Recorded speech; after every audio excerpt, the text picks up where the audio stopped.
Thank you, Professor Anna, for telling us about your university. The students are requested to also visit the stall side by side. The presentation will be going on.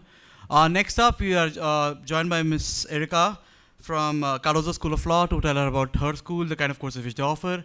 And trust me, a lot of courses are way out of the expectations which you have, which includes fashion, arts, their IPR courses, which you should totally learn about and know about.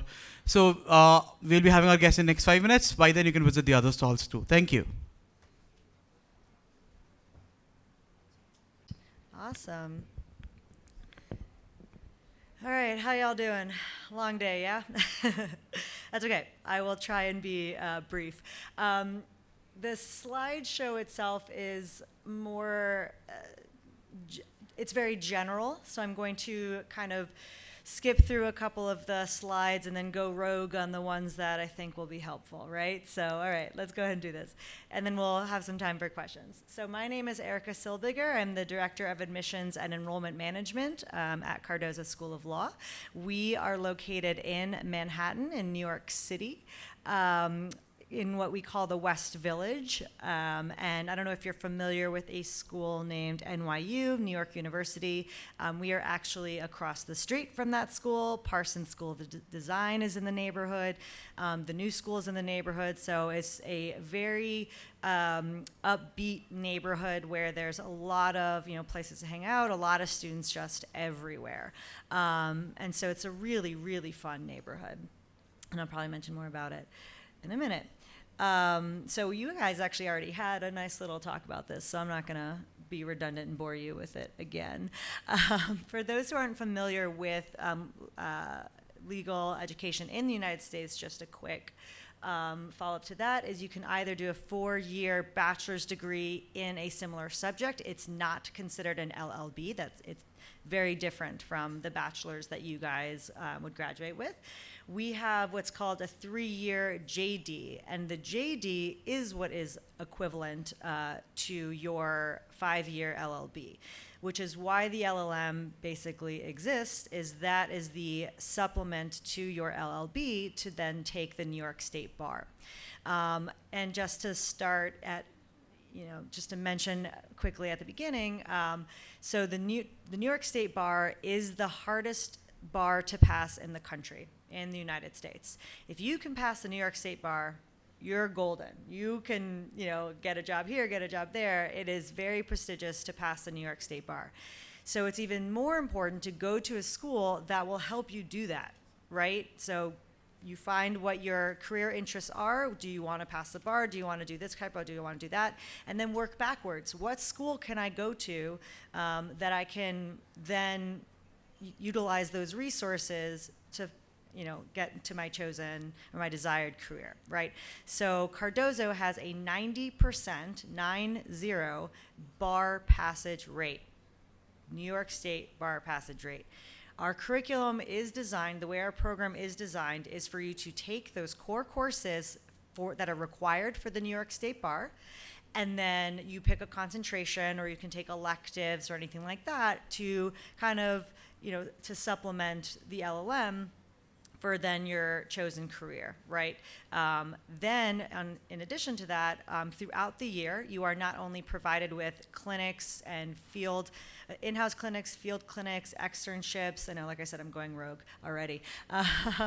Externships where you can get experience throughout the year that you are at Cardozo before you even graduate, along with opportunities to network, in-house recruitment events. So we're not going to find you a job, but we're going to give you on a silver platter the resources you need to then go ahead and network and find that job. So it'll probably be up here later. Like I said, I'm going to skip a lot of stuff. Okay, so when you're looking to study in the United States, like I just mentioned, you want to work backwards. What is it that you're looking for? Location, right? Like I said, the West Village is a really fun neighborhood with a lot of people your age. So it's an incredible opportunity to network, to make friends, all of those types of things. The faculty, world-renowned faculty. You want to be taught by people who are experts in your field, right? Not just Joe on the street who's like, I know about this. No, I want to hear from Dr. So-and-so Cardozo, who is like king of this thing, right? You know, I want to hear from the best person who knows about this subject, right? Very important. The type of curriculum design, scholarship opportunities, which, yes, we offer scholarships, so I'm going to say that now because I know you're going to ask me later. We do offer scholarships and career opportunities, like I mentioned. Okay, so Cardozo is known for the Innocence Project. If you're not familiar with that, definitely check that out. It is a really interesting, fascinating center. So we are known for our intellectual property and for dispute resolution advocacy. Our other programs are, of course, phenomenal, but these are the ones where we are ranked around the country. So you see here we are #2 law school for intellectual property in New York, ranked by the U.S. News and World Report. Yet in the country, we are consistently ranked within the top 10 as well. So again, go to the school that has the best X, Y, and Z for what you're looking for. If you want intellectual property, if you want criminal law, if you want arbitration, if you want those kinds of things, find the school that has the best one. Okay. So these are our 4 main concentrations. And the reason why I say main concentrations is because you can apply to intellectual property, DRA, like I mentioned, comparative legal thought, or you can apply to general studies and then do what I like to call, choose your own adventure, right? Where you have this laundry list of different courses, sports law, media law, divorce mediation, I'm telling you, it is columns and columns of different types of classes. And you can kind of create your own concentration within that. So you'll be taking your core courses that are required to pass the bar, like I mentioned before, and then adding in intellectual property classes, adding in, criminal law courses, all these different types of course options. And I have back at my table these little USB drives that has what we call the view book, which lists all of these courses out for you. So you can plug it into your computer and check the PDF and see it all there, or go to our website, that too.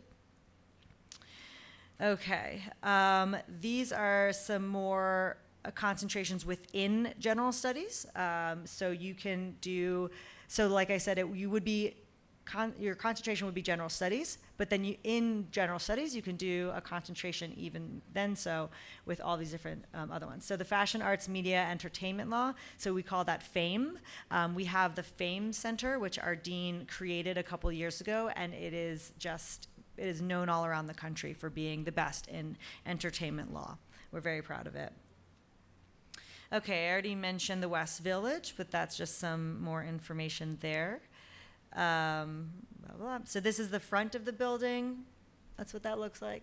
Kind of hard to see, but you have the yellow taxi, the nice little yellow taxi going on, right?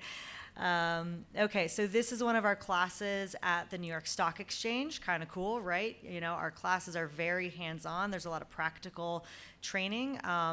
And actually not the next one, but the next one is our students at Google. Doing an internship at Google, no big deal. It's just Google. Who cares? Covington, Burling LLP. You can see a round table going on there, having class. The U.S. Attorney's Office, no big deal, right? So also our faculty, like I mentioned before, brilliant, passionate faculty. They are kings and queens of their fields. They are the people you want to learn from in that specific subject. So I'm just going to do quick profiles. I'm not going to read through it, but you can get quick snapshots of, so Professor Wu, he is an expert in cybersecurity, et cetera, right? Which is pretty unique, very, very interesting. Which also shows you the different types of courses as well that we offer: comparative constitutional law, European law, civil procedure. constitutional theory, jurisprudence, and that's more about the curriculum. So, for example, if you were interested in intellectual property and taking that concentration, you would then be able to choose from any of these courses. So you have even, sports law, startup law. I mean, who has startup law, right? Fashion law, cybersecurity law, copyright in the music industry. I mean, all of these just phenomenal blockchain technology. I mean, that's a thing now, right? So you want to learn about that? Let's do it.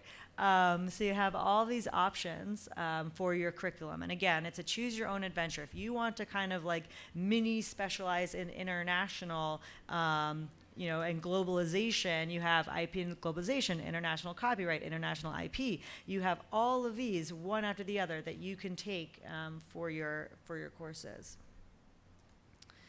Okay, so I mentioned the clinics where you work in-house under the Cardozo professors. It's the experiential learning. They are challenging to get into, but when you get in, they are just incredible experiences. If you don't get into a clinic, we do also offer, these are some of those clinics that I was mentioning. The Indie Film Clinic is very, very popular, and the Family Court Clinic. If you don't get into the in-house clinics, we have the field clinics and externships. These are offered throughout the year, so if you don't get in to your first choice, another option will follow suit. We strongly encourage you to do a clinic or an internship or an externship. We think that will just truly supplement your experience. So if you have the opportunity, oh boy, that's a lot of time. Okay, so if you have the opportunity to do that. Okay, these are the externships that I was mentioning. So for example, working for a judge, nonprofit organization, government agency, in-house counsel, et cetera, et cetera, et cetera. These are some of where those externships are located. Tech Talks, Fame Center that I mentioned earlier, Cardozo Data Law Initiative, et cetera. Okay, so this is a fun little picture. So I like this picture because, so it says, right, during a jury trial, making a motion to the bench. This room, this courtroom, is actually a direct replica of one of the high courts in New York City, right? And it is constructed inside on the first floor of Cardozo. So you walk in, you see this really cool, just like circular area that, what is that? I don't know. And then you walk into it and it is this massive, beautiful court. So that's very cool because that's where a lot of the, the mock trials are, like this picture here, a lot of where the mock trials are happening and things like that. So it's very, very cool, like I said, to have hands-on experience where you're doing actual trials in actual courtrooms instead of just faking it in the classroom. Okay. So yeah, I mentioned this already. So you're taking, like I said, New York bar-related classes. You're taking introduction to U.S. law, legal research and writing, etc. So these are all some of the other things that you would be doing when you're in the program. Having an academic advisor working with you one-on-one. There's also you'll have a career advisor that you can go to from day one to talk about opportunities for jobs and other internships and things like that. They'll also be the ones letting you know if there's like an on-campus recruitment event where you can meet and greet, other employers. There'll be speakers on campus where you can, kind of schmooze, as we like to say, with the speakers that come in to Cardozo. And I just mentioned these, so I'll skip through that. Okay, yeah, just some more basic information. Let me see what's next. Okay, so cost and value. So here is something that I also want to mention. That number, which is actually lower than what it is right now, is the amount of scholarship money in US dollars. So if you want to kind of times that by 70 to see what that is like here, right? That is the amount of scholarship money that was awarded in total to our LLM students in the 2017 academic year, right? So that was So the number for this now year, 18 to 19, is actually a little bit higher. It's actually closer to 3 million something. So that's kind of nice to know, right? That there is that opportunity for a generous scholarship. So when you apply to the program, you are automatically evaluated by a scholarship committee. So you don't have to apply separately. You don't have to apply separately. You don't have to add additional credentials unless you want to. If you want to supplement it with another essay or letter of recommendation, the committee definitely likes that. But they'll basically give a score based on merit from your application, and then there is a number, a scholarship number that is attached to that, and then you will be awarded that scholarship number. And the reason why I wanted to talk about scholarships first is because the program itself is rather expensive. New York City is expensive, housing is expensive, food is expensive, right? It is an expensive program, it's an expensive lifestyle. But what kind of career do you want to have? Do you want to go to a school based on how much it costs, or do you want to go to a school based on value proposition and what you're going to get out of it? Do you want to go to a school that you may or may not pass the bar? Or do you want to go to a school where there's a 90% chance that you will pass the bar, right? So these are the different things you need to think about, as well as starting salary for New York lawyers, which is rather a little bit higher than they are here, right? So even though the cost of the program is high, the cost of living is high, your cost of living for your salary is also comparable. So the number for that, because I know you would like that as well. So it's just under, in US dollars, $60,000. So, like I said, expensive, but consider value over cost, right? And, the starting salary versus, X, Y, and Z, so all those different things. In terms of the application, so you can find that PDF on our website. So you need the PDF, your resume. So it's it's the basics. One letter of recommendation. If you are currently in school, then a recommendation from a professor is definitely preferred. If you have been doing all these internships and all this job experience with this specific company or firm or whatever, and you want a letter of recommendation from, or you want to give a letter of recommendation from your supervisor, that is also welcomed. Your transcripts, we prefer an evaluation if you are able to get one. As I know that some of the schools here, they definitely differ in how their marks are evaluated. Some are, an A in America would be like a 50% here, right? Or a 70% at a different school. So it really depends. So I strongly encourage you to do that evaluation, so that way the admissions committee and the scholarship committee can see, that equivalency without you having to worry about whether we're interpreting your transcript correctly.